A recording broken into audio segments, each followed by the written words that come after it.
Student, आज हम संधि के विषय में पढ़ेंगे, विसर्ग संधि के बारे में जानेंगे। अभी तक हमने अध्याय 1 संज्ञा, अध्याय 2 सर्वनाम और अध्याय 3 के अंतर्गत स्वर संधि और व्यंजन संधि के बारे में पढ़ लिया। स्वर संधि के अंतर्गत हमने 5 संधियों के बारे में पढ़ा, उसके 5 भेद पढ़े। दीर्घ संधि, गुण संधि, वृद्धि संधि, यंग संधि और अयादी संधि। उसके बाद हमने व्यंजन संधि पढ़ी, उसमें कुछ नियमों के द्वारा हमने उसके बारे में जानकारी प्राप्त की कि कहाँ पर व्यंजन संधि होती है। अब हम पढ़ेंगे विसर्ग संधि। विसर्ग संधि, जैसा कि नाम से ही पता चल रहा है विसर्ग, तो इसमें विसर्ग के साथ क्या होगा, स्वर का या व्यंजन का मेल होगा। विसर्ग के साथ में स्वर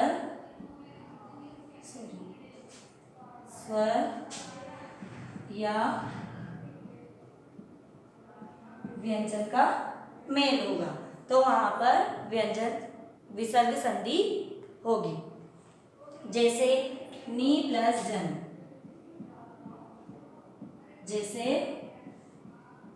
नी प्लस जन, तो यहां पर मूल शब्द बनेगा निर्जन। इसको हम नियमों के द्वारा जानने की कोशिश करेंगे। नियम 1 है कि विसर्ग से पहले, विसर्ग से पूर्व में क्या हो, ई या ऊ हो, और बाद में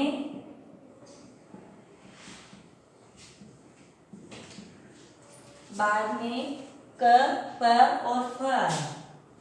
क, प या फ आए तो विसर्ग के स्थान पर श हो जाता है। विसर्ग की जगह क्या हो जाएगा, श हो जाएगा। श से षटकोण। इसके उदाहरण देखो, जैसे नी प्लस कपट, यहाँ पर विसर्ग और यहाँ पर कर, दोनों से मिलकर क्या बन जाएगा, श। तो यहाँ हो जाएगा निष्कपट। इसी प्रकार से दू प्लस कर्म, तो यहाँ क्या हो जाएगा, दुष्कर्म। और भी उदाहरण के माध्यम से हम जानेंगे। नी प्लस फल, तो यहाँ क्या बनेगा, निष्फल।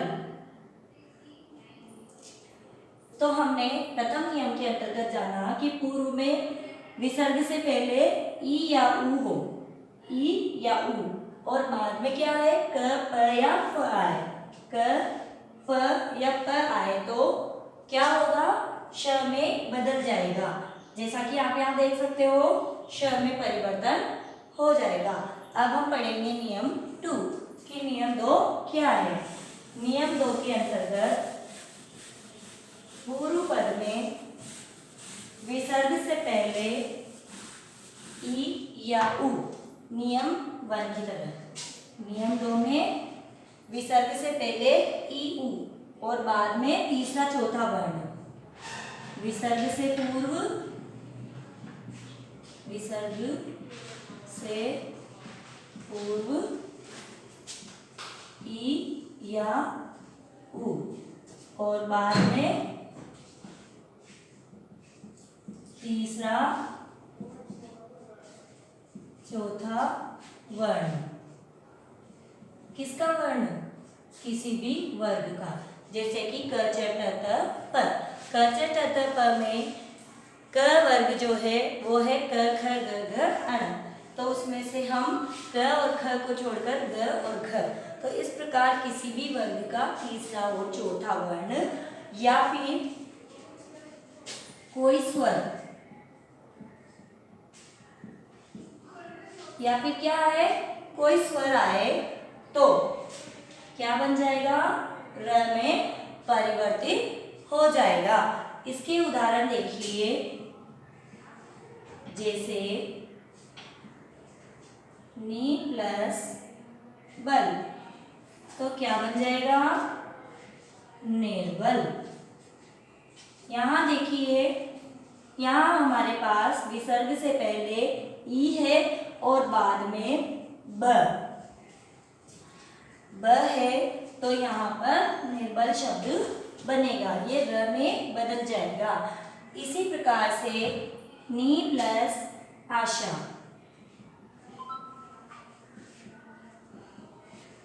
बराबर निराशा, अर्थात यहाँ ई है और यहाँ कोई स्वर आ चुका है, तो यहाँ र में परिवर्तन हो जाएगा। अब हम पढ़ेंगे नियम 3।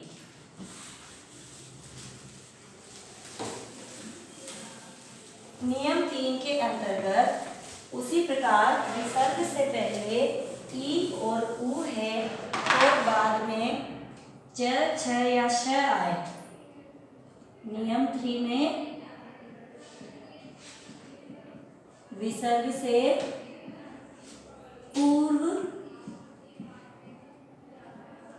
ई या उ और बाद में क्या है, च, छ या श, तो क्या बन जाएगा, श से शलजम।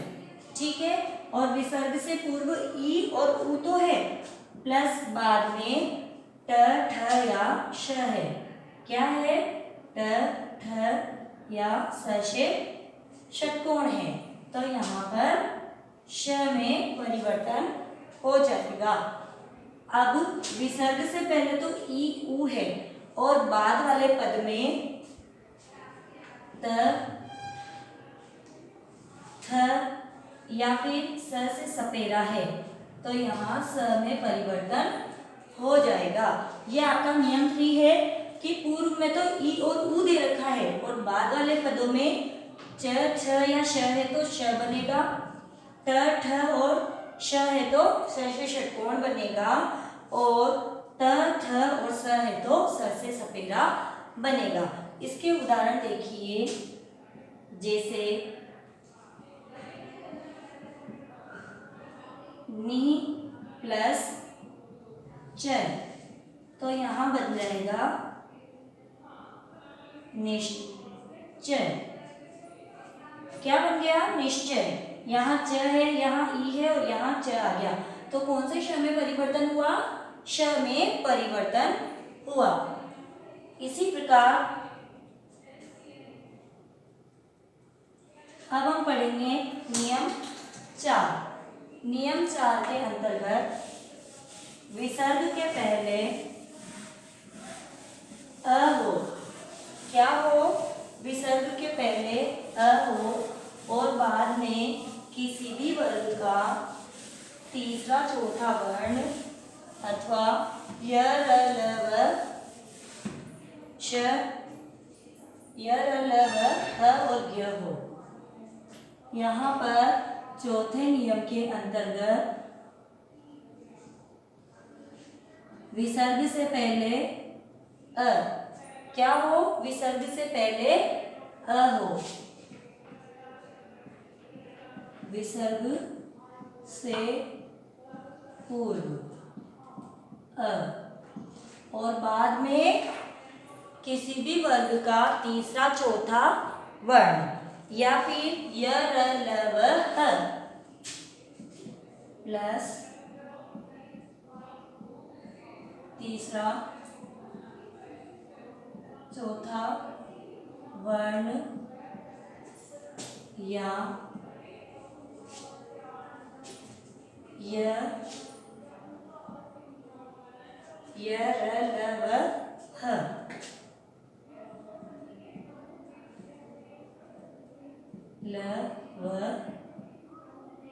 ह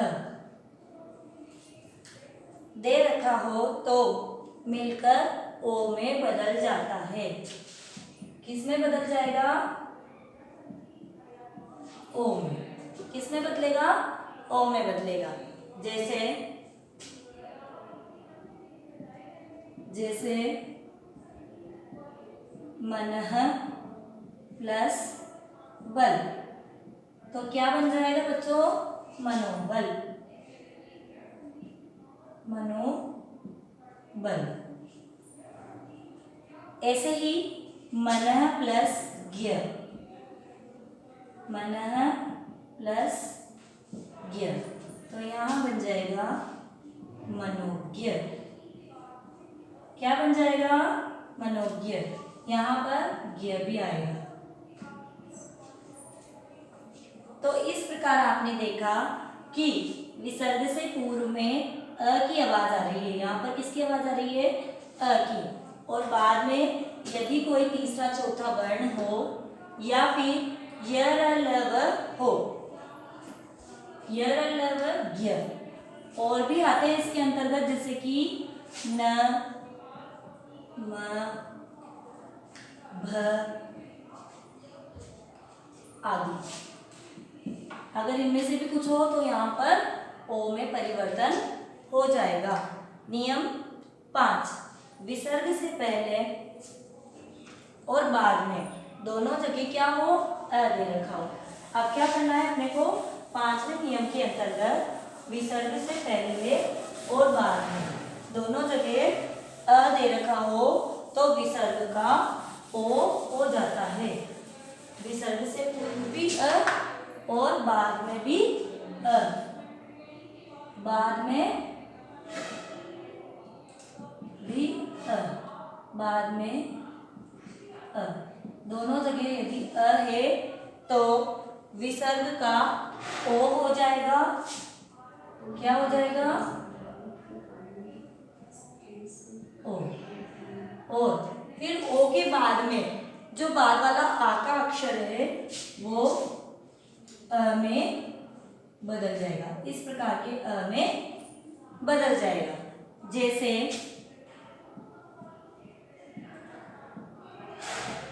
राम प्लस अपि, तो यहां क्या हो जाएगा? रामोपि। रामो अपि, रामोपि। ये अ और ये अ दोनों अ मिलकर ओ में बदल गए और पूर्ववर्ती वर्ण इस प्रकार के अ में परिवर्तित हो गया। अब हम अंतिम नियम पढ़ेंगे, नियम 6। क्या पढ़ेंगे? नियम 6। नियम 6 के अंतर्गत विसर्ग से पहले अ और बाद में कोई स्वर हो। विसर्ग से पूर्व अ, क्या हो? विसर्ग के पहले तो अ हो और बाद में कोई स्वर हो। बाद में कोई स्वर, कोई स्वर, तो विसर्ग का लोप हो जाएगा। क्या होगा? विसर्ग का लोप। विसर्ग का लोप हो जाएगा। उदाहरण के तौर पे देखिए, अतः प्लस एव, अतः प्लस एव। यहाँ पर आपके पास अ है और पीछे कोई भी स्वर दे रखा है। ए यहाँ पर हमारे पास स्वर है, तो यहाँ पर शब्द बनेगा अतएव। अतएव में यहाँ से विसर्ग का लोप हो गया और शब्द दोनों आपस में जुड़ गए। तो ये थी आपके विसर्ग संधि, जिसे आपने नियमों के माध्यम से समझा। आप पूरी संधि का अध्ययन करना। धन्यवाद।